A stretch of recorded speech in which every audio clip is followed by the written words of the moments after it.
Content warning. This podcast contains bones, blood, smut, and swear words. Okay, coming in with a smolder.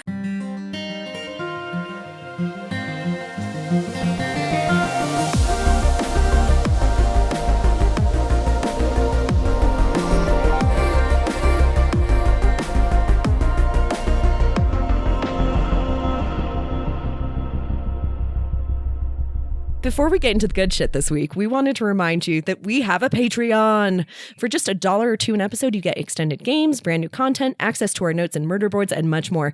So if you would like to contribute to Brooke's Habanada farm, you can head to patreon.com/frontlinefifth or follow the link in the show notes. Okay, back to that sweet, sweet Bone Zone action. Act 1. Welcome, penitents. Hello and welcome to the Frontline Fifth, a Locked Tomb series Hello and welcome to the Frontline Fifth, a Locked Tomb podcast, where a couple of delightfully naive teacher's aides explore the Locked Tomb series for the first time, while a couple of dried-out bone witches cackle over how little they really know. We are currently reading Nona the Ninth by Tamsin Muir, and this week we are all nursing Black Eyes in chapters 7 and 8. I'm Marie, and I'm smart enough to get all the details of a job before I commit to collaborating on crimes. You know what, Hannah? I'm so glad that you write these scripts about me, because you have a better opinion of me than of what I actually do. Anyway, I am joined today by fellow bone witch Hannah. Hannah, what job that you signed up for in ignorance do you most regret? I have a habit of signing up for things where I don't realize how poorly managed they are and how poorly organized they are until I'm part of them, and then need to take over everything. Mm-hmm. But actually, that's perfectly fine, and I never regret it as long as I can take over everything. Mm-hmm. The problem is when you cannot affect the organizational structure and then you're just sitting there rocking back and forth, which is much of my life. And I will say, I think the only job that I ever signed up for that I truly regretted was I signed up to stage manage a play in undergrad. And you know what? I'm not behind the scenes material. I don't know what to tell you. I just really fucking want to be front and center. Like, hire me as an actor or don't bother. Wow, I'm so shocked that so that's the thing that has been the hardest for you, and not all of your like political activism for scientific funding. No, all of that stuff actually is like exhausting but worth it, and I usually get to drive the ship, which I like. Okay. Yeah, although the fact that I said drive the ship tells you that I'm not a nautical person. I gotta talk to some of our Navy friends and figure out what you do with the... That sounds right. You steer a ship. All right. Steer. Drive it. Drive whatever. Like steer. It's fine. Okay, it's fine. Yeah. Okay. Right. Before we move on, Marie, it's very clear that you did not feel that you are smart enough to get the details of a job before you sign up. So I kind of want to ask you the same question first, though.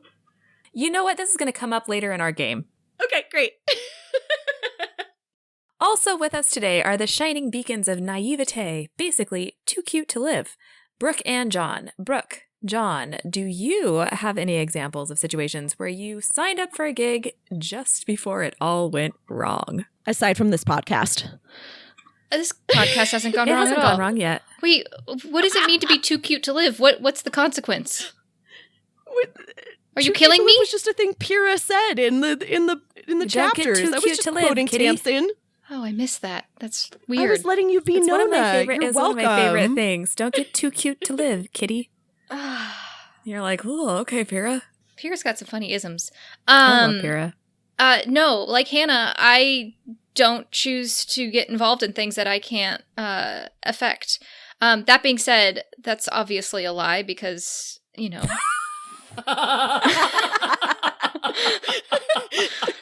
I like when Brooke announces her hopes and dreams as truth. Like, but on a less depressing note, because I don't think about my job on the weekends if I can help it. I once volunteered a chocolate fountain for my own birthday party when I was in college. And somebody decided that what they really wanted to do was stick a pretzel stick down the motor of the chocolate fountain, which did cause the entire thing to explode into a giant mess of fountain of chocolate across the walls and the windows and the ceiling. And I'm at my birthday just crying as I clean things. Because why did I think it was going to be okay to put out a chocolate fountain at a college party? Because you thought people could be not the worst. That's not on you. Shining Oh beacon God, of that's naivete. devastating. Actually, this reminds me, my shining beacon of naivete was that my child just turned 12. And I asked him if he wanted a birthday party, and he said yes. And I said, what do you want to do for the birthday party? And he was like, let's do an escape room. And I've done escape rooms with my children, and I've done escape rooms with my lab, and I've done escape rooms with strangers. And I was like, this is great. And so I tried to do an escape room with 6 12-year-olds. 12-year-olds. Oh no. Boys. I didn't think about that. I would end it. I would straight up end it. I almost killed them all, but I didn't. And Oh I would my like God. a sticker. Can I just say, Yeah, Gold I, star. I, I hate the concept of escape rooms. I Oh, hate I'm so everything sorry. They're about so them. fun. Ugh, Have you done that? That's so interesting. I wouldn't have it seen does that. bum me out. I don't like I feel any, like John would any be of into those like concepts. puzzle solving. Yeah, I like puzzles. I just have zero, like, I don't want to do group puzzle solving. That just frustrates the hell out of me. There we go. The move is to do John- it with like 3 people total. I think Yes. once you add too many, it's Working no with longer fun others is an admirable trait. that I don't have. Okay, John, what is your situation? So 2 jobs ago, I had somebody reach out to me on LinkedIn, and I went through the interview process, and the entire time they were like, hey, we're growing like crazy. It's a really exciting time to join our company. Like, here's all the hiring we're going to be doing. Like, you know, here's everything. It's going to be great. Our culture is awesome. And so I ended up taking the job. Spoiler alert, the culture was not awesome. The second day on the job, the company announced a global hiring freeze and performance review for the entire company, which is like an 8,000 person company. And so, yeah, that was just indicative of things to come. And I thought I was going to get fired within a week of starting just because, yeah. Anyway, joining a job and global hiring freeze on the second day on the job. So, Not a great start. yeah. Well, the worst part, you were just so bored too. Yeah. What would that be like? No. Anyway, okay. Cause our own misery. It's fine. We could also be bored at work. We just choose not to be. Okay. So before we climb down into the tunnels this week, I wanted to ask you all for your opinions on these chapters. What did you learn? What did you think? It's really hard to enjoy this book 2 to 3 chapters at a time. I'm I sorry. am like I'm not particularly finding myself engaged. Not enough happening. There's not enough murders Okay. Sure. to keep me going 2 chapters at a time. That's all. No, I get it. I think you forget what it felt like in the first like 8 chapters of Gideon the Ninth, because what you really remember is the last like. I hear you. You're right. It is apparently just the first 8 chapters of a book, and usually the first 8 chapters are you're still feeling it out. You're not certain what to expect yet. You haven't gotten super attached. I mean, like, yes, Nona's adorable, but like, Doesn't do it for her. what am I going back for yet? Yeah. These chapters were the first time that I was like, these chapters could have been an email. in that we got 3 or 4 really, really like important, like interesting tidbits, and then the rest of it felt like filler. Oh my God, John, we're letting our guard down. I know we're about to get walloped. I feel like at some point, and it's especially the John chapters. I'm just waiting for it to figure out, because that's been the biggest holes in our timeline for the longest time. It's just like the origin of all of this, and we're getting again piecemeal. You're right. Up until this week, we always got a John chapter, I think. Almost was kind of like, here you go. Here's your like little boon for reading 2 nothing burger chapters. Here's your conspiracy theory chapters. But no, I mean, we got some very interesting pieces in these chapters. The convoy and some of the other things that we're going to talk about. We learned nothing about the convoy. I don't know if I'd say we learned nothing. What do you think about these chapters, Hannah? As always, I'm completely enamored with these descriptions of these kids and the way they interact, and that does it for me. I don't need anything else. But my very favorite things in these chapters is the description of Nona putting on the little like booties on Noodle, which was I was having like PTSD in turn. It was the most accurate description of trying to get a dog to do something you don't want it to, like it does not want to do ever. And I was just thinking about last year trying to get Pepper to put on her little booties and how insanely she walks once she has them on, because she like doesn't understand how to put down her feet unless a squirrel happens by, and then she just runs normally and then remembers she's supposed to be terrified and doesn't know how to walk.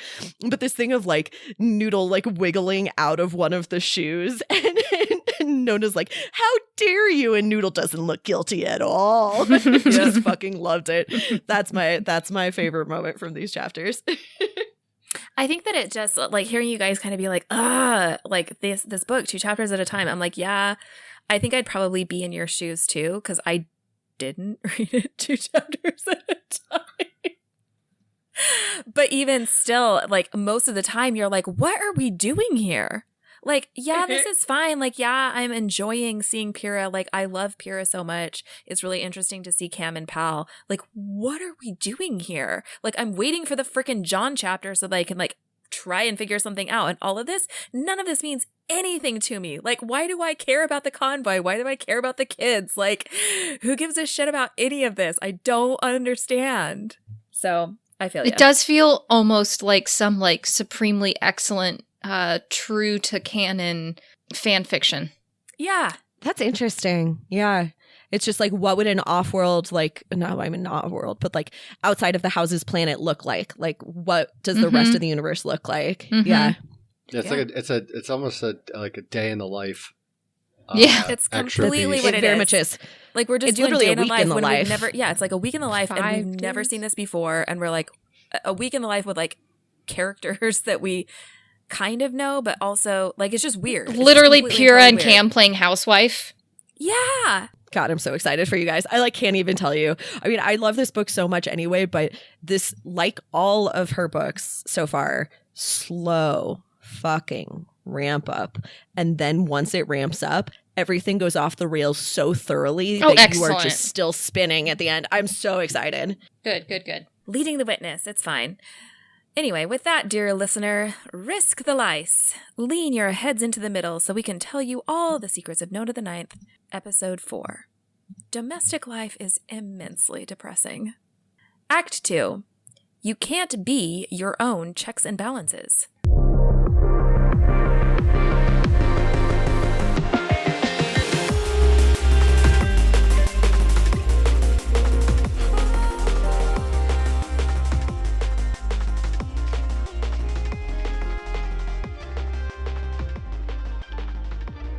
This section of Frontline Fifth is safe for anyone who hasn't read past Chapter 8 in Nona the Ninth.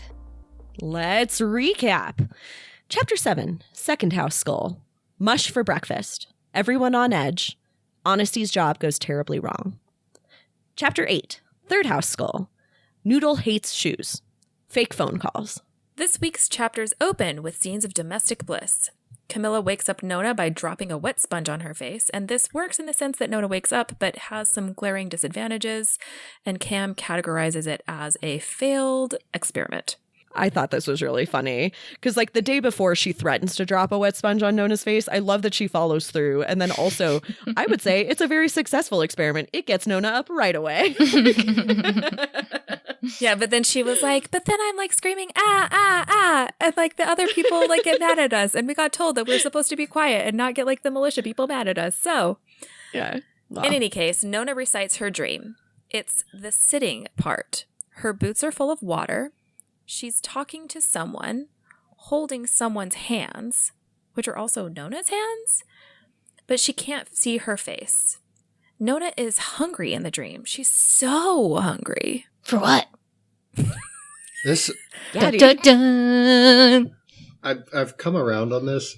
This sounds like it's the pool scene from Gideon's perspective, but Nona is in Harrow's body. So we're in some weird triangle thing that I can't make sense of. It's You think the dreams the dreams, are derived from Gideon's memories. Gideon and Harrow's memories getting all tangled up? Something like that. Yeah, I watched Knives Out over the weekend, and so it's just like there's a hole in the donut just keeps ringing in my head, and I don't understand where we're at. But I can't do the foghorn leghorn southern drawl that what's his face does. But yeah, there's a hole. Daniel in the donut. Craig. Yeah. I gotta rewatch that. It's hard to rewatch mysteries. Well, I don't know. I have the brain of a goldfish, so I forget them. I can rewatch them. I don't know. I just like comedies. I laugh at the jokes every time.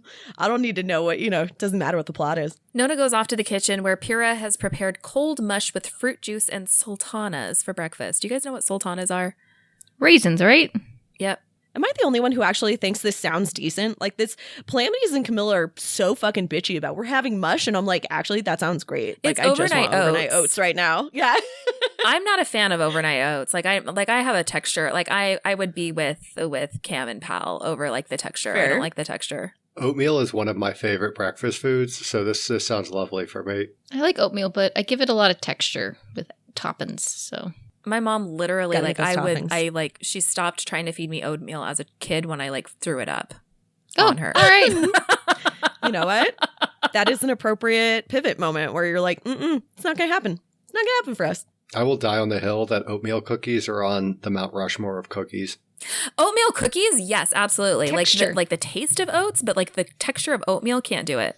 Anyway, that was a lot on oatmeal and mush. I do love that And I still have follow-ups. Yeah, that Calamity. Table this. Calamities comes in and says, "What? Oh God, we're We're baby engagement food?" baiting, by the way. We're going to get comments about people's cookies now who are strong. Oatmeal cookies are divisive. People will engage with oatmeal cookies. Listeners, Try this interact one now. simple step. Try this one simple step for oatmeal cookies.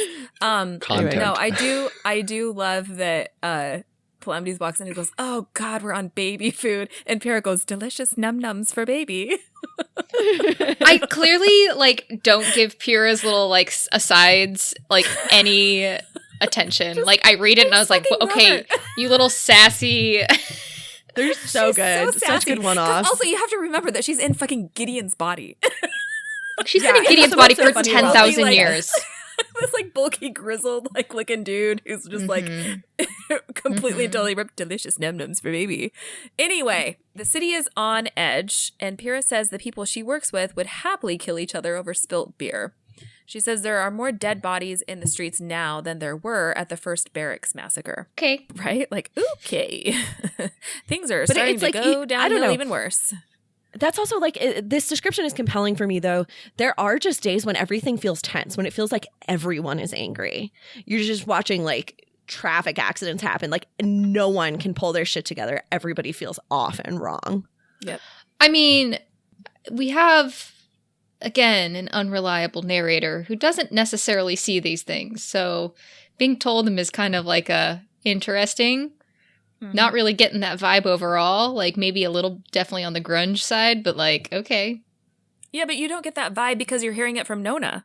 And Nona loves the city. I know. And it's Yeah. just funny to be in a book where it's telling and not showing. Yeah. But even so, it is showing a little bit. You get the first day Cam and Nona are walking past this building where there's a massive hole blown in it. And then when they skirt around an area because there's some legs sticking out from under a car, and it could just be a dead body, or it could be Forgot about that. There's a lot of intimations that there's some but it's not an bad shit emotional happening. thing. So yeah, it's, but the emotions aren't tied to it because Nona doesn't have those emotions tied so to it it. She's still just feels like I'm curious. being told it and I'm not feeling it. Yeah. I feel you for sure. Nona asks Pyrrha why we suffer hates her, and Pyrrha says it's because I remind her that her god was just a human being who could get tired and fuck up. Was her god Commander Wake? Yeah. But I also really there's so many things I like about this, right? I mean, the description that Camilla gave to Nona of why We Suffer hates Pyrrha is that Pyrrha's best friend killed We Suffer's boss. And of course, boss is not sufficient when you have a cult of personality. God is closer. This was a person who was really, really important. Who has posters plastered of their face. Exactly. I like this thing of because I remind her that her god was just a human being who could get tired and fuck up, because it also reminds me of Jod, Yes. where it's humans can't be gods. They can't hold it up. It's not going to happen. They're fuck ups. We all are. Yep. But it's all okay because Pyrrha likes to think that We Suffer doesn't hate her so much given Pyrrha's famous charm. And Nona says, if you're that charming, how come you're single? And Pyrrha responds jokingly, I've got a broken heart and I'll never love again. And Nona knows love that it. she's joking, but she's also she's not though. Exactly. I love this over the top, play acting, and at the same time it's so obviously real. Like Pyrrha is someone who is all about practicality and sass, and at the same time underneath it you can still see how raw she is about a number of things, and it's not clear which ones matter most, right? She lost Wake, who really mattered to her enormously, but she also lost Gideon, who was her other literal half. And there's this description in here where Nona talks about how it must be hard to lose your other person, and how it's hard even for Cam and Pal because they can talk to each other, but they are separated by a matter of minutes. Mm-hmm. Like, which is, they're infinitely distant. They are always apart. It just fucking breaks my heart. No kidding. I felt like the allusions in this chapter were more around Pal and Cam's relationship feeling different to me than what it had felt in earlier books. Tell me more. They always felt like, I don't know, how would you describe it? Like, do you have an analogy for their relationship? Codependent? Yeah, that's not an analogy. That's a psychiatric term. Oh, sorry.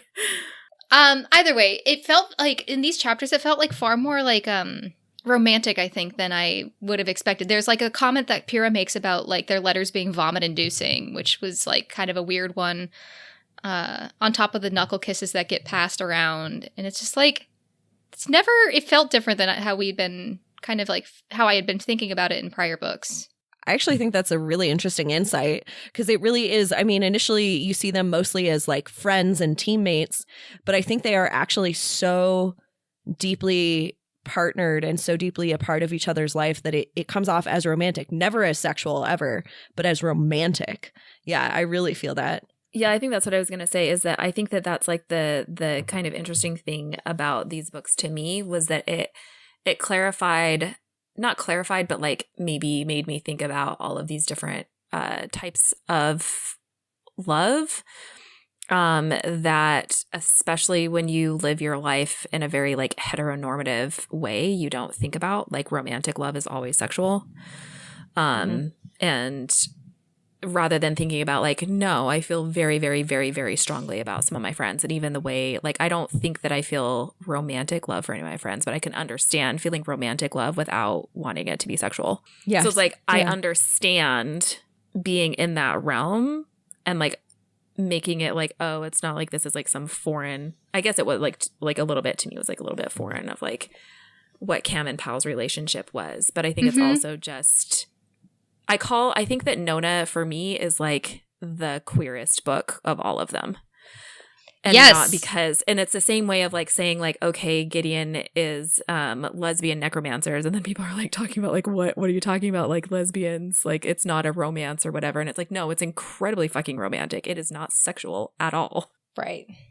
No, to that point, let's move on here, because there's some more weird comments that come up here. Okay. So Calamity comes in and is not happy about mush for breakfast. But Pyrrha's on half pay, and then she used that half to bribe some people for Site C rather than buying eggs or egg replacement or whatever. This is one of those very interesting nuggets we get this chapter. The way they access stuff? Like, what is Site B? What is Site C? How are they getting in? What are they doing? Who the fuck knows? So Pal and Pyrrha have an argument because on the one hand, Pal says he and Cam have ways and means of accessing places. And on the other, Pyrrha says she'd pay anything to stop them taking the risk they're taking, subjecting Camilla's brain to all this person switching and or necromancy. Pal says he runs diagnostics every time, but Pyrrha points out that you can't be your own checks and balances. Okay, yeah. Yeah, there's a lot about this that I think is really interesting. There's a lot of like little details about the theory behind souls and soul switching and how you can never really quantify the soul. So, saying that he's like checking and green lighting her every time maybe isn't meaningful enough. And a reminder that this is a blind spot for him. Yeah, and then fucking Pyrrha talking about trepanning her colleague friends. Like, fuck. Yep. Running their cerebral spinal fluid through a sieve, basically. Just Yep. She also says when Gideon and she designed that trial, which goes back to like, what trial is that? I don't remember there being a trial that involved brain. I think it has to be the winnowing one. That was the second house one, yeah. Well, yeah, it's the one with the overlap, right? Yeah, it's the one Oh, with the so overlap. that's what overlapping is. but it also is saying like she and Gideon designed that together. Like that's a weird thing. Like we haven't heard anything about how like the calves and the necromancers like work together. I hadn't even caught that. That's weird as hell. Yeah, how? I mean, I guess they've always been. It seems like the original band of The lictors? the original bands of lictors had like some. Not all of them got it right, quote unquote, and some of them got it like. There's gaps there, right? Like Pyrrha and Gideon are clearly an exception, right? Yeah, they were ironing out some of the wrinkles for the non-perfect lictor process. Which is funny because like what we're getting little like snippets of in the John chapters are the idea that those two were not like, they're not the intellects, right? They are the muscle and the politics, it sounded like. Very much so, although I will also say... Gideon we hear about as being like sent to like talk to people or like do deals with people or something. I think he was like sent to be an engineer, right? Oh, that's an right. engineer. He's sent to help with the coding on something. Oh. The impression I get is that Gideon is in fact an engineer, but that John always sees him as a little brother and basically never sees him as anything more than like a friend from the neighborhood who's like, I don't think John ever takes Gideon seriously, whether or not he should have been taken seriously. Right. You are totally right that like the impression we get about past life Pyrrha is that she was a cop and that she was not one of the scientists. Right. But yeah. The other thing that I thought was really standing out to me in these conversations, because there's like, I mean, yes, Pyrrha's making all these little like sassy side comments, and like it just really stood out to me in these chapters how bizarre it is to have Pyrrha and Pal talking to each other, and like the way they like refer to each other and like clearly their self-images, like it's so weird. They are existing in somebody else's body, and Pyrrha's had 10,000 years to get used to this, but when she tells Palamedes, you're gonna make someone a really irritating wife one day, Sextus. Yeah. It's like very jarring to me that like we don't ever see Pal with any apparent discomfort in being in Cam's body, and that he, like it's so, this is not what I would ever like imagine myself doing if I like my sense of self like is very related to how I like present myself in the world physically as well. And so it's just like I would love that level of like self-identity and ego, even that's just like I am who I am, like regardless of where I am, whose body I'm occupying. Would so be weird. That would trip me up so bad. Yeah. I do think that that's like another part of these books that I find very interesting is like the way that they interact with like gender and like your soul versus your body. Well, and it's funny too. I'm glad you bring up this, like you're going to make someone a really annoying wife one day, because it's an inherently misogynistic trope, the like nagging wife. So it is a gendered comment that's completely at odds with the fact that literally all of these people seem to operate more or less sans gender, right? Like all of them, really. And I think, I think it's a really interesting question and commentary and exploration of transness and gender fluidity and gender absence, really. And I like this question of how much of yourself is about your body and how much of your body is about your active presentation. And I think it's really at odds with someone like Anthe, who like really, like, I'm just thinking about her dressing Harrow in that scene for the dinner and like how elaborately the third house is committed to presentation in contrast to something like the sixth house. So it also can be cultural. I don't know. Yeah, I do. I completely agree. I think that the line was so jarring because it suddenly highlighted like how little gender has played into these books, and like then it like suddenly puts me to think about like, oh my god, like I don't think I would do well in this situation, which would make me feel very out of place. But I have like not enough ego, so how do I get can we turn this into a therapy session? Yes, always. Literally always. Anyway, let's not do that. Change my mind. Let's keep going. Okay, so Camilla and Pyrrha and Nona do exercises and stretches together, and then, breathless and sparkling, they head out into the city to go do crimes, work, and school, respectively. Okay, that was a weird like way to just throw that in there. Like, that's not what we were thinking Camilla was out there doing, but no, it's a way that Nona like periodically will refer to, you know, Spying. I feel like there's 2 or 3 points where she talks about the crimes that Camilla does that she's not allowed to do. So that's what I always think of. So funny. On the way, they pass the little shops and stalls where the cheap, shoddy shit is sold. And Pyrrha asks Nona what she wants for her 6-month birthday. And Nona announces that she wants a pack of colored rubber bands for her hair. And she did be cheap, and Pyrrha doesn't earn much even without the half pay cut. This is like such a classic child thing to say, where you're just like, I picked it because I know you can't afford anything else. Yeah. And Pyrrha's I say that like, as an adult. Yeah, well, yeah, but then like, it just hurts so much worse when it's coming from like a little kid. You're like That's my true. kids will do things like that to me. They'll be like, oh yeah, well, you can afford this. And I'm like, man, I'm buying you a gift. You don't know what my budget is. Just pick something you actually want. What does the dog actually want, John? I don't know. The dog wants to go in and out. And then there was also a giant spider. I don't know if you guys could see the black mark on the wall. That was a giant spider I just had to kill. There's a lot going on John's side here today. He's been busy while we've been talking John's about been it. He's managing the household. Yep. Zuko standing by the door yet again, being like, "So we going out? Huh? Yeah. Christ. When Nona gets to school, which is later than usual, most of the gang is already there, and they're crowded around Honesty, who is sporting a nasty shiner. The angel, it turns out, is Dr. Adjacent. So when she arrives, trailed by Hot Sauce, she takes a look at it and announces that there's nothing detached or broken. See, my thought, having been around so many of you PhDs, is that when Dr. Adjacent was that she was a PhD and not like a nurse practitioner or a nurse or like, a physician's assistant. I don't have the ego to even deal with a single human problem. Yeah. We do not raise our hand when they're like, is there a doctor on board? We're like, no. The hill I will die on is that we are all doctors and those fuckers are physicians. They don't get to be doctors. It's literally describing a doctor. That's a Brooklyn Nine-Nine reference. You're fine. Okay. At break, the gang crowds around and Hot Sauce insists that Honesty tell them what happened. And Honesty uses so many swears that he could be on this podcast, but he tells them what happened because it turns out that Honesty's job in the tunnels went really, really wrong. Part of what's interesting about this entire description is that it's not, I mean, the actual description of what happened is not particularly harrowing, but the way Honesty is stopping and starting, he is clearly terrified. Yeah, ghost story. He doesn't want to talk about it.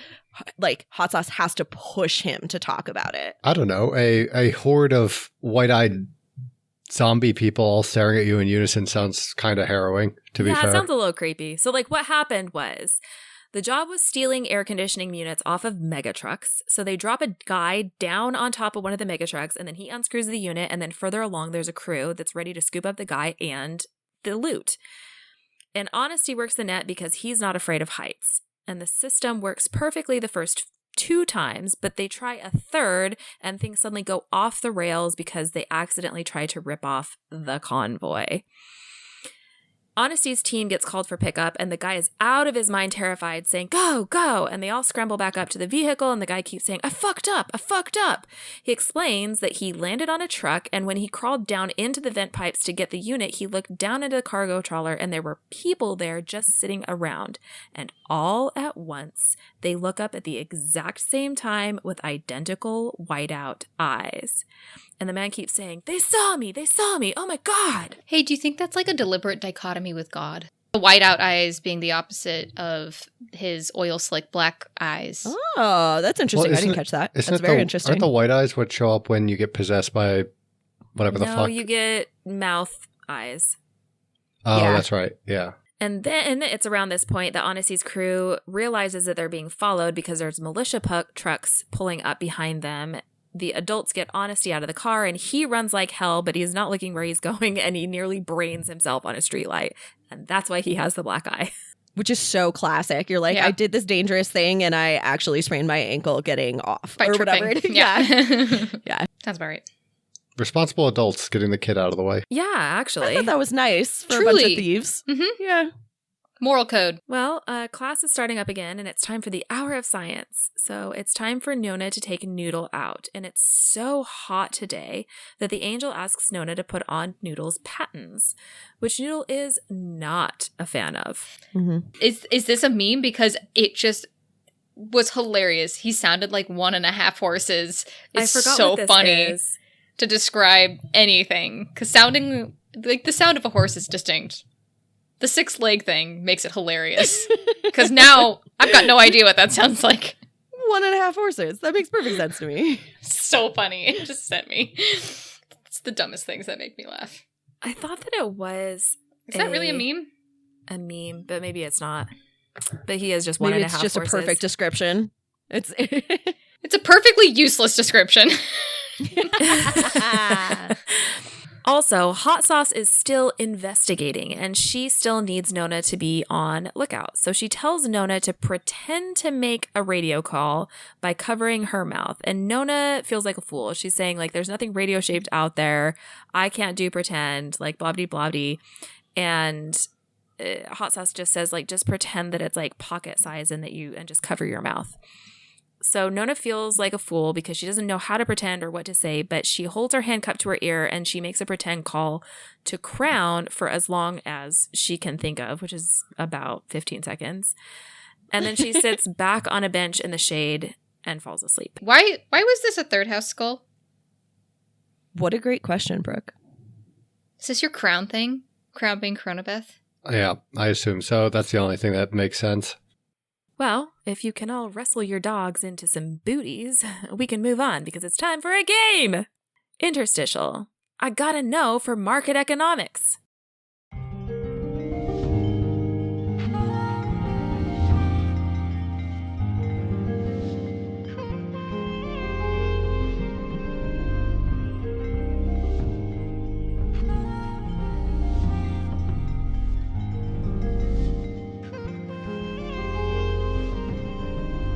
So honestly, it was hard to think of a game this week, so I thought we'd just plan a heist instead. I don't know if we really have sufficient specs on the 9 Houses universe to plan an elaborate heist in Tamsin Land, but I've asked each of you to figure out a sufficiently crafty crime to commit in the sci-fi world of their choice, so who wants to go first? Oh, I misunderstood this. I decided to plan a very mediocre heist in our own world.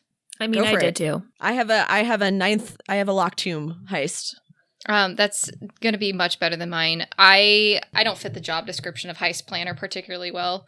And I thought to myself, if I was going to steal anything, have I ever been tempted to steal anything? And I think the only thing is ever those cute pieces of pottery that are at restaurants that you can't get anywhere else. Yes. Oh my God, I know exactly what you mean. But I would feel really, really bad stealing pottery from, like, a small restaurant. I know those things are, like, hard to run and, like, pretty tight margins. So I think we got to steal from, like, a much bigger operation. And I think we're just going to do what I've seen, like, some friends do, which is not a nice thing to do. But we just got to do this at scale, which is that, like, you just got to get a whole bunch of tables family style so that there's a lot of plates on the table. And then, I don't know, some distraction. Maybe somebody runs into a server and knocks over an entire tray of dishes. But then you just got to scoop up one tray and put it in your purse. Scoop up one plate. Scoop up a little tiny bowl. You got to do it at multiple tables at scale. I think that's really smart. Are we going for a set? Do you want like a matched set? Do you want to go I think multiple plates, or do you want to have like the plates and the cups and the, I think the scale problem is a real one because I don't actually have, I think, enough friends to have like 8 full tables of with like family style dining. But ideally, yes, the assignment would be like 1 large plate, 1 small plate, 1 soup bowl, and 1 cute little sauce bowl from each of like 8 family style tables. And like, you just got to make sure people aren't looking too hard. No, I think this is good. I think this is very good. And I think the way to do this is to also request a lot of extra things where you're like, oh, we're going to split this salad. Can you bring an extra plate? Oh my God. Genius, Hannah. Thank you. Okay, good. We're still in the brainstorming stages. So, like you want to like have enough people so that there's like 8 different like tables at the restaurant, but that they're like not obviously all colluding, so that like each one they're like, oh, like we'll get a multi-generational cohort, right? Like, but each one needs to have like I need to split this. Can I have an extra? Oh, and that's so just, like, easy. Take the Like extra, and then you just these days we're all doing that. Ah, Yeah. Okay. I'm Good. really excited Well, about I mean, this. yours I'm is looking actually forward. possible. That's great. I'm looking What's forward yours, Marie? to stealing. This is pottery hilarious. with you. Wait, my brother and his wife are famous for stealing stuff from restaurants, and it's just gotten more I and more cannot ridiculous. condone this. They steal like hot sauces and glasses and all Yes. kinds of stuff. And the biggest one they've done is they literally walked out with the candle and the candle holder from the middle of the table at like a restaurant. Like they paid the bill, he just picked it up and walked out with it.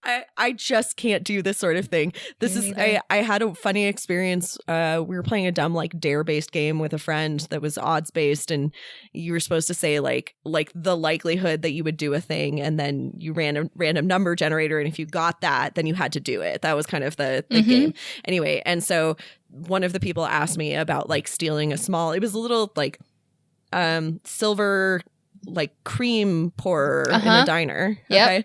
And I was like literally one in an infinite amount. There's literally no world where I do this. I can't. You could ask me about taking off my clothes in public right now or going over and Much telling, higher like, probability. everyone in the restaurant one at a time that I'm a PhD. Like I'd like any of those things I would do without a problem. Like I don't care. Do you want me to sing an aria? I will sing an aria right now, but I like cannot. I can't steal a thing. I No. can't do it. Yeah, John, you're really throwing your brother under the bus here. Shrug. My favorite thing is like I don't think that I've ever did I steal? No, I did steal. There was I think I've told you guys this because they're my favorite mugs. There's a fellowship that I like, a fellowship meeting where you'd go to like this conference center, and then there was a thing like when our particular meeting was happening, like everybody would steal a mug. And I remember I was upset one year because I was like, oh, I forgot to steal my mug because I didn't steal it the first year. And I was like at the airport, and like because we all would leave at the same time, we'd all be going through TSA at the same time. And so somebody like a couple like people ahead of me in line was also from the same meeting and heard me like complaining about how I had forgotten to steal a mug and like pulled out a mug because they'd stolen like 3 and handed me one in the TSA line. And I drank Got your coffee mug! out of it. Yeah. Oh No, my I God, don't think that's that's amazing. the one that I think that's the one that my kids chipped, and I'm still waiting to fix it. So I don't think that's the one I drank coffee out of this morning. But the other one that I stole, I did drink coffee out of this morning. Incredible. He's I have a no poor problem about conference. stealing stuff from conferences. Somehow conferences are Conferences exempt are from scales my big enough. policy. They're supposed to give you a mug anyway. Exactly. Swag. Anyway, can I just tell you my heist because it's really quick? My heist is that Do it. I am going Just to. don't wait for an answer. Right into it. It does presuppose, and there's a lot of paradox problems. I was explaining this to my children today, and they were like, "This doesn't work," and I was like, "Shh, it does. I need a time machine, and then I'm going to go and look at like my lab notebook." Like from my students and from myself from like a year in advance and be like, aha, Genius. that's where I fucked Oh my up. God, I love this. That's so brilliant. Such a funny heist story. Oh my God. I love the idea of like incepting or stealing information from your future self. Yes. Not from someone else. Literally, you're like, future That would be me the has most all the Like, I useful have the information about the confidence that future. this project is going to bear fruit, but also every decision I've made up until this point has been the absolute wrong one, and I'm pretty like devastated this week. Yeah, but Marie, this is what they say about like, you know, things are So always in the science. last place you look. Yeah. Every time you have to do something again, and of course the last time was a failure.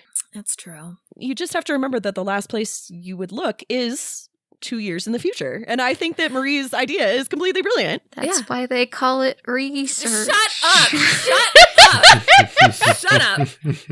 It's so traumatizing. Fuck you. I hate it too. I just am not in the lab anymore, so it doesn't hurt as much. My heist is not a heist, it's a scam. And it's an utterly stupid scam, but I think it's really funny. Okay. So, it's in the 9 houses. And the move is to try and Porn. pass off. Sorry. Nah, porn is like too mainstream. It's like you can get it anywhere. What you can't get anywhere, Marie, are cohort trophies. And specifically, what I'm talking about is the things that paper the Mithraeum. Where you're trying to sell authentic warriors' skulls encrusted in jewels of their house. But they are not even remotely real. So it would be counterfeiting human body parts and painting them colors that are like vaguely off. It's like fake Rolexes and fake Gucci bags, but it's like skulls and hands and shit and you're selling them like out of your like trench coat on Buy the an side. ancestor. Oh my gosh. Yeah. It's not I think Gucci. it's really fucking funny. It's Tucci. It's Stanley Tucci's fake skull.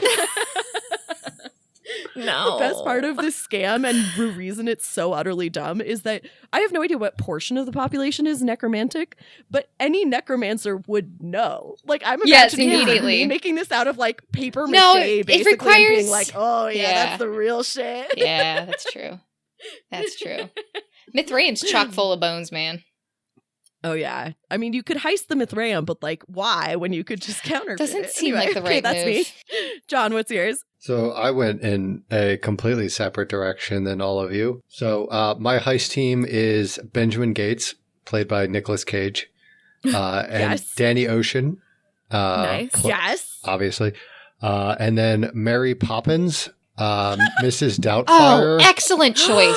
And This is Von Trapp, whose fascinating. first name is escaping me, from Sound of Music.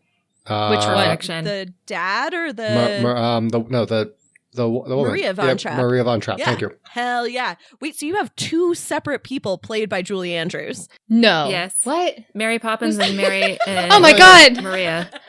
Fine, yeah, whatever. We're getting their fictional Just self. Julie Andrews. Just Julie and Andrews is fine. We are heisting Many the skills. children from a series of unfortunate events, and we're doing it in that's a such good way one. that they get to keep their inheritance, and we also have the uncle die off screen in a horrible way. So, Oh my Implied I love horrible way. this. so we're getting some great heisters and some of the best nannies in fiction to rescue the children. That's what it was. I thought you were going for I'm completely obsessed. I love thought you were it. going for Mary Poppins because she had a bag, so I was really Yeah, that's like exactly the where I was endless going. bag. I was fully expecting you to just be like shoving infinite amounts of stuff in her bag. Yeah, no, that's And how then- you get and the then- children. You just shove the children in her bag. And then Mrs. Doubtfire, I thought you were this was like a distraction mode, but then you got to Julie Andrews as Maria Von Trapp, and I was like, singing? I love this idea. I think you would have an elaborate heist where everybody's invited to some sort of musical performance, and that's like the Maria Von Trapp side of it. And I agree, Mrs. Doubtfire is like bumping into you, cleaning the area around you in order to like push you out of the way. So that and I'm loving this. Oh, All hello, of this is dear. so good. I love Robin Williams so much. That was good. Uh-oh, looks like the militia might be after us. Run like hell, my frontline friends! We have to make it to rampant speculation! Is that how you imagined I was going to perform that? No, it was so much better. That was literally so much better than I could possibly have imagined. Act 3. Hot Sauce is a girl with a future. Brooke and John aren't just great at befriending dogs, they're also brilliant conspiracy theorists. So Brooke and John, what the fuck is happening? I don't fucking know. I'll go through Brooke's list, which is very helpful here to contextualize. So Brooke said, Nona hated having hands. I'm hungry in the dream. Again, I'm kind of the theory that it's like some weird split, between like the various souls and things overlapping in Harrow's body. So there are 3 souls in Harrow's body. Yeah, it seems like she's seeing her dreams are like the memory of, I like that idea. I'm not Seeing completely Harrow sold through on it, but I Gideon's think it's eyes. cool. yeah, because it sounds like they're in the saltwater pool. Like it sounds like the scene from Gideon. Yeah, I don't know. Pyrrha or Nona hated having hands. It's such a funny thing to say. It's such a wild line, and it's such a great moment too, because Nona's like cackling because she's like, everyone knows I hate having hands. No, they're not my hands. They don't feel like my hands. I don't understand like what them. it is to have hands. I hate having hands. You're like, not something I can say I have ever felt myself. We've definitely discussed this before, but I once ate an entire stick of butter on a dare. Body by butter. Your next note here is that Pyrrha's an impeccable liar. Yes, Pyrrha seems like a great liar. No, she said that. This is something Nona said about Pyrrha, and I just felt like I wanted to note it down for posterity, because I don't know, Pyrrha seemed like somebody who was going to tell it to you straight, and then Nona tells us that Pyrrha lies as fast and as effortlessly as she tells truths. So I'm just putting a note there. We already discussed a little bit on why Pal and Cam's letters are vomit-inducing. We kind of talked about that, the like platonic love versus sexual love versus romantic love type thing. The Venn diagram. Yeah.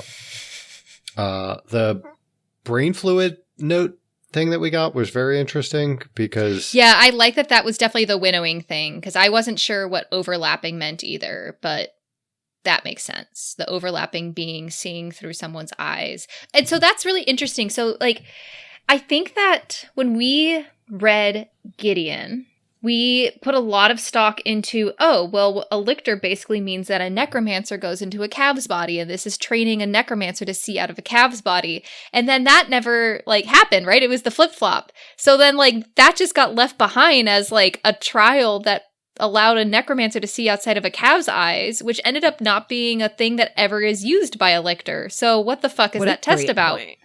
So now what we're seeing is Cam and Pal in the position where what that we initially expected, which is the lictor is the necromancer seeing out of the calf's eyes and now doing this deliberate overlapping thing.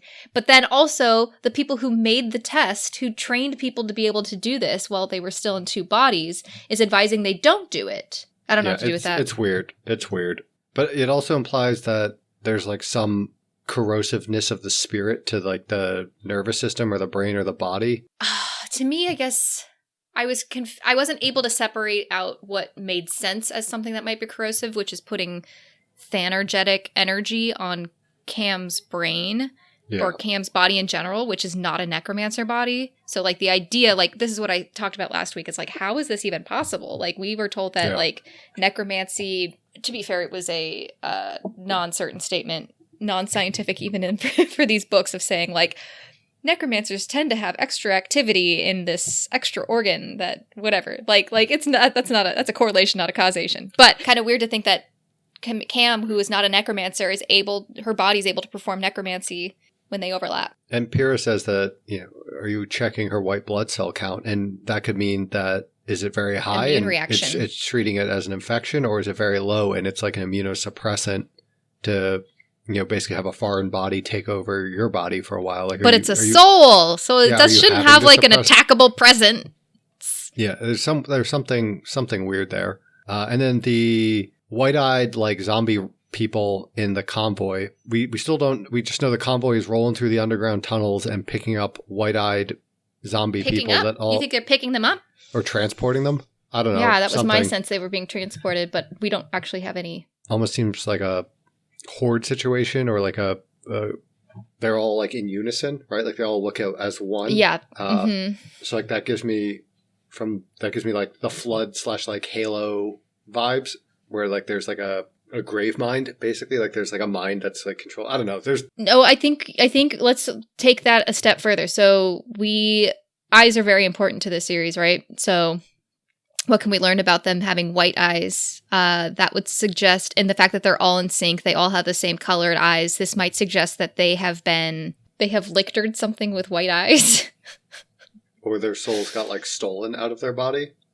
That could be what the lack of eye color implies. I don't know. They're just transporting empty. They did feel puppet-esque, right? Yeah. But I don't know if that means that they've lost their soul, as you suggest. Maybe it's white eyes or the absence of a soul versus lictoring something that, doesn't have eyes, like, at all. So, like, or some process between the two of those things.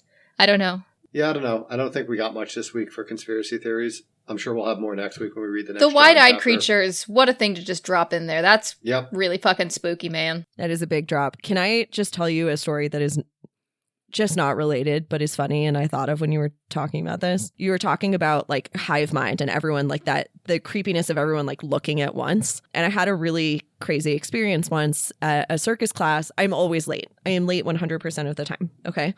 And so I run in and I go to the bathroom to change my clothes while everybody is in warm up. And I basically skip half the warm up because I fucking hate warm up because I fucking hate cardio. Okay.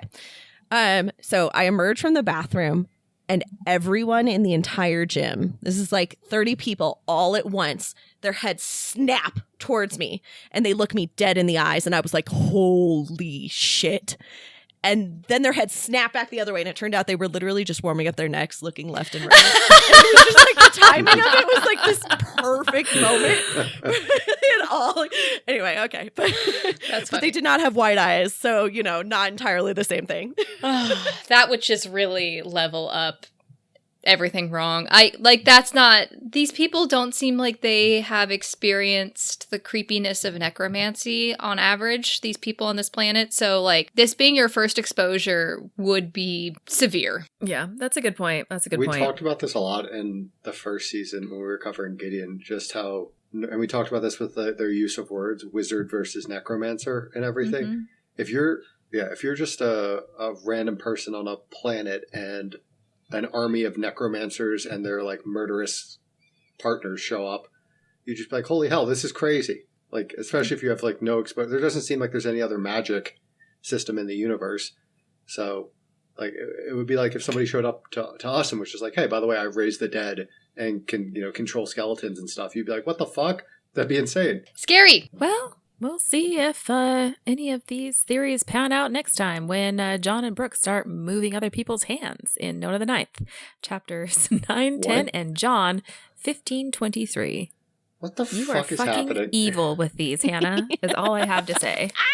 And if you, dear listener, are, like me and John, reading along for the first time, make sure you find our reading calendar on our website, frontline5th.podbean.com, or follow us on Instagram or TikTok. To support us, you can buy merch or join our Patreon, all of which are linked in the show notes. And if you liked this podcast, please share it with your friends and give us a 5-star rating anywhere you can. And if you didn't like it, feel free to lie. Now head off to sleep, my baby necros. Mommy and Daddy have some deep spoilers to discuss. Get in, losers. We're going speculating. Act 4, separated forever by a matter of minutes. Warning, this portion of the podcast is 98% spoilers and like 2% snickering. Seriously, we will spoil anything and everything in the series up through Note of the Ninth. If that's not what you want, turn back now.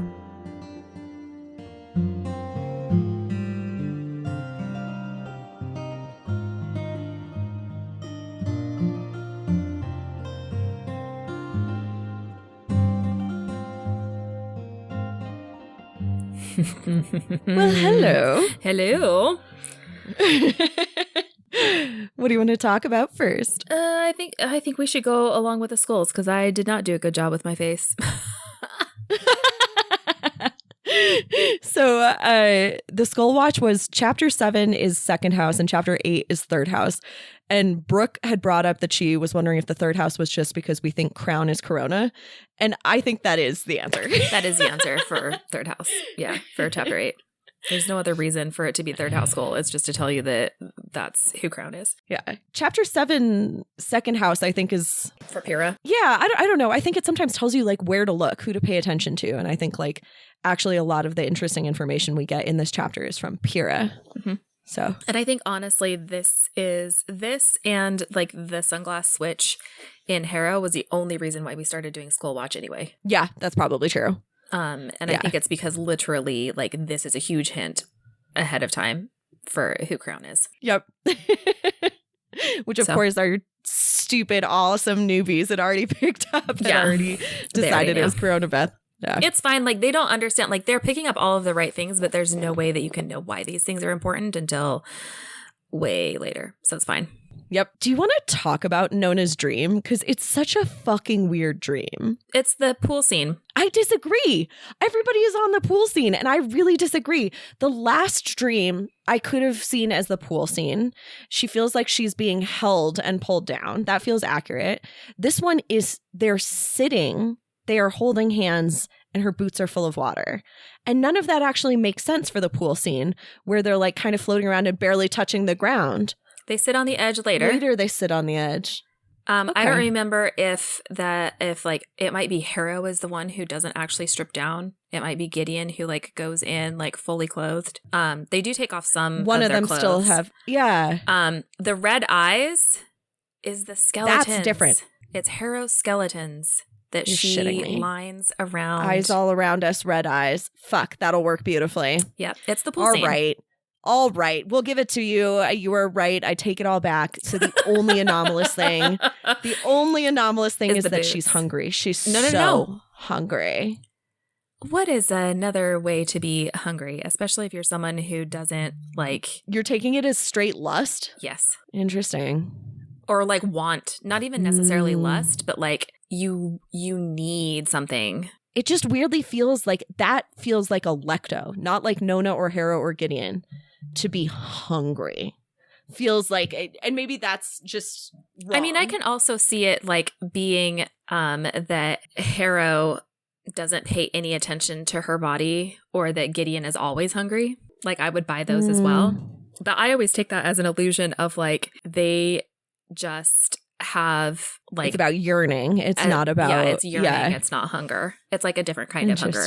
Okay. That's how I take it. I mean, there are a couple of like random allusions I wanted to point out about Nona that I kind of thought were instances that were interesting.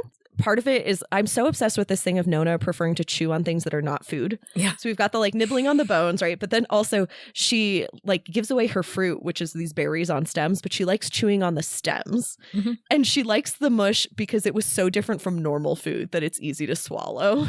I think it's like very definitely signs of like, this is a lecto who is not a human in a human body. And I also think it's like, it sounds so much like Pyrrha. Yes, 100%. Yes. So, which is also interesting because that's literally how John consumes her body, is through eating dirt. So that's also interesting. And separately, we know that Nona's really fucking sick. So it also could be some sort of like cachexia, like you're just like wasting away. You just like can't eat anything. All these things together. But I think there's a lot of these little allusions that I didn't catch the first time that I was reading this. They could go either way. They could either be like somebody who's just like really, kind of like has these other types of like disorders like Pyrrha, or who is really, really super ill, so they literally don't want to eat because they're so sick. And also, no, I'm with you. All of this makes sense. It's a little bit like Electo just doesn't really like being human. No, I know. Brooke brought up the thing about Nona hated having hands, and that just makes me cackle. Like, it seems so accurate for someone who would hate. Not at all. They're the worst. I hate having hands. Like, it's two legs is the stupidest number of legs to have. Which is true. It's a really I'm all in on the six-leggedness. Oh my God. Well, it also makes it sound like she'd rather be like almost like a millipede or something. Why not? This is, I think it's a bodiless thing, or a thing with infinite bodies suddenly being, in one body, in one limited body, would feel so crazy. It actually kind of goes to Brooke's thing. Oh, well, like Brooke is talking about being in the wrong body and how like fucked up that would feel. And it would feel so much more fucked up if you literally didn't have a body first. Like, and then you were forced into a body. Yeah. Yeah. You're like, if you're in someone else's human body, you're like, okay, well, still same number of like limbs. My muscles all work the same way. It feels a little odd, but it's just a very different thing if you are the spirit of Earth and then suddenly you are literally a Barbie. Have you read Ancillary Justice? No. Ancillary Justice? Oh my God. It's like huge up there with Locktomb for me. For like, I haven't, like, I need to read it again. But one of the things that goes on in there is that you have these like ships that are like distributed AI. So they're the ship. They're all of the little ships within the ship. They also like have certain like bodies, like human bodies, that are AI as part of the ship as well. So like the ship is literally multi-bodied, and like the main character that you follow is a ship that has been destroyed so that they only have one human body. And a lot of it is like the disturbance and like the discomfort of like, I used to have so much awareness. I used to have so many senses. I used to be able to see things from like literally, like, because if you were that ship, you might be seeing things on board. You might be seeing things like at different like places on your own ship. You would be the ship itself. You would also be like human bodies down on the planet. Like, you were literally this what distributed. A profound loss. Yeah. And suddenly you can like barely detect anything in it. Yeah. A single body. That's so interesting. Okay. I'll definitely read that. That's super cool. It's exactly what we're talking about here, that it really would be, I mean, and this actually is like something that comes up in some of the John chapters, is Electo basically not knowing when she's hungry because she doesn't know how to process what those feelings feel like, right? I mean, she just doesn't know enough, which obviously she hasn't practiced being in a human body before. The last thing I wanted to talk about really is Pyrrha's trial, because I think it is super interesting and we touched on it a bunch, but like it's called Pyrrha's trial, as you pointed out, and it's fucking fascinating. It's when Gideon and I designed this trial. That is so explicit. Yep. Right. And Gideon and Pyrrha have this weird parallelism and partnership in a way that none of the others do. Like in the second house study that they find, in that Lichter study, there are 2 rapiers and 2, like it's this very weird thing where it's not totally clear to me. It's not that I think that Pyrrha is the necromancer and Gideon is the cav. I think that it's not as dichotomous as we've been led to believe.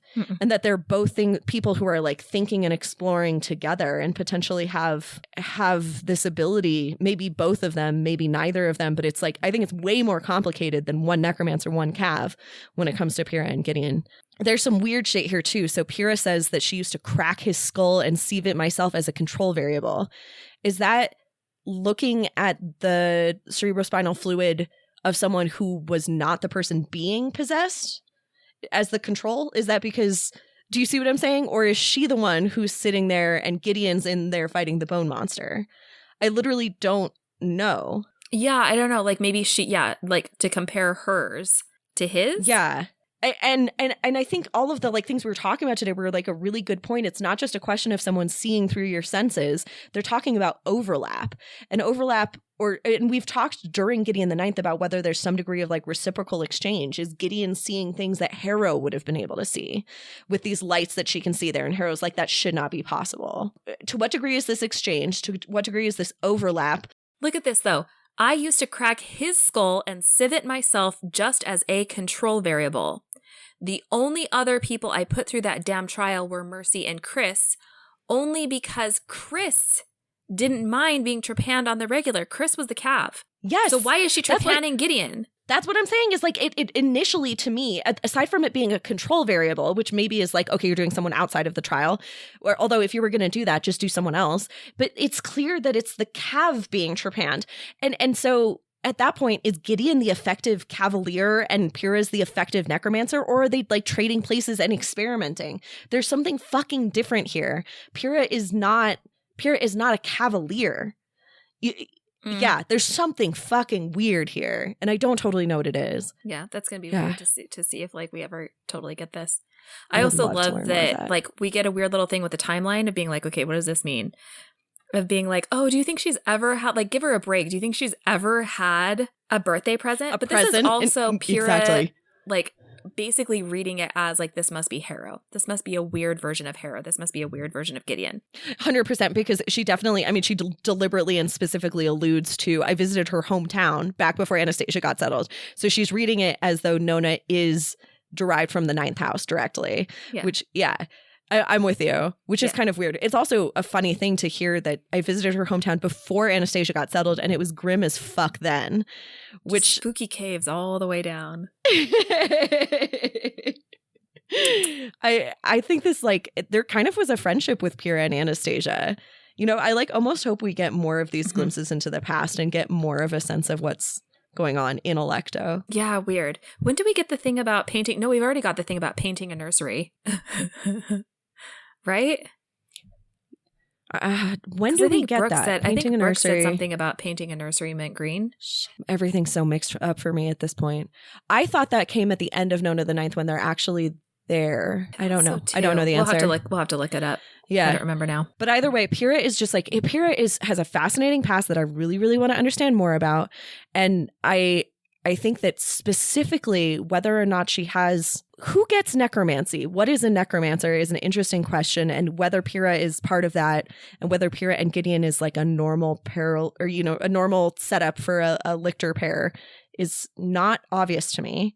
Yeah. And then you get a lot of really fascinating things about Pyrrha as this person who, let's face it, is a very, very smart, incredibly competent, 10,000-year-old person who has had a lot of time to practice. Yep. So, for instance, this thing of she lied and told the truth at exactly equal top speeds, Pyrrha is like the one person that Nona actually can't get a 100% reading on. She still can get in deeper than Pyrrha would like her to see when it's like, why were you pretending to flirt with that lady?